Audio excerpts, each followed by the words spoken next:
All right, let's talk about the woke for a moment, because their obsession with dividing humans into oppressors and the oppressed is about to hit a high watermark at next year's Soccer World Cup. Progressives in Seattle were giddy to find out that the United States would be hosting the World Cup because they saw a platform where they could promote LGBTQ rights on a global scale. But their glitter soon turned to gloom when, oh, by the way, before I mention that, they were so excited about the US hosting the World Cup and a game being played in Seattle, but even more excited when they realised the game coincided with their gay and lesbian festival, which is held annually. So their idea was, we will make that World Cup game into a pride match. Now, the glitter soon turned to gloom when the FIFA organisation drew the names out of a hat as to who would play in the pride match.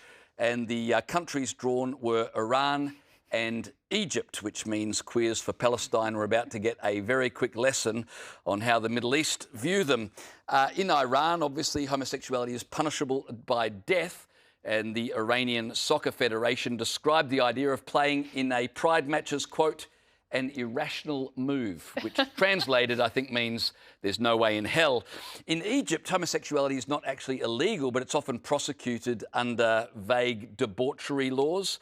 The Egyptian Soccer Federation described the idea of playing in a pride match as, quote, a terrible clash with cultural, social and religious values. So this sets up something that's probably more interesting than the game itself. What are they going to do to resolve this? Because if the teams refuse to play, well, then they are homophobic.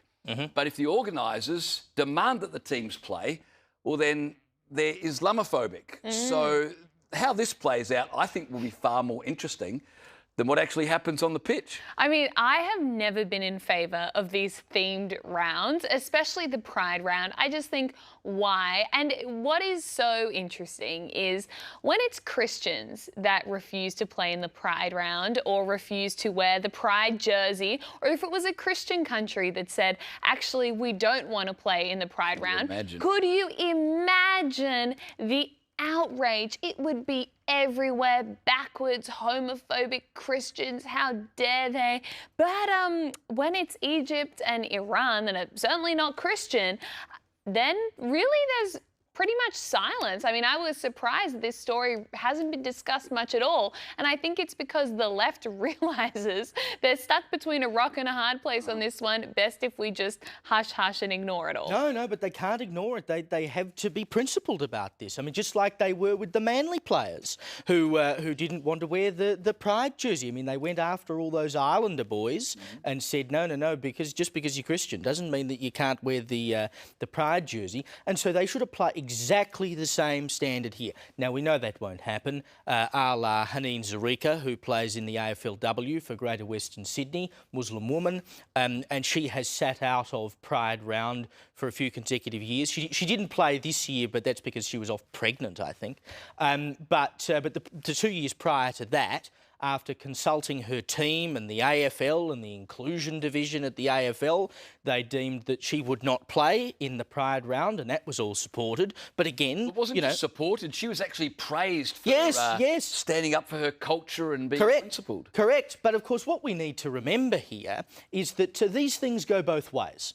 And I'm not a particular fan of Pride round or whatever, but when the World Cup was played in Qatar in 2022, and Qatar is a country where being gay is illegal, the captains of England, the Netherlands, Belgium, Denmark, Germany, Switzerland and Wales decided that they would wear armbands. Weren't even rainbow, but armbands to show some solidarity with gay people in a country where their sexuality is illegal.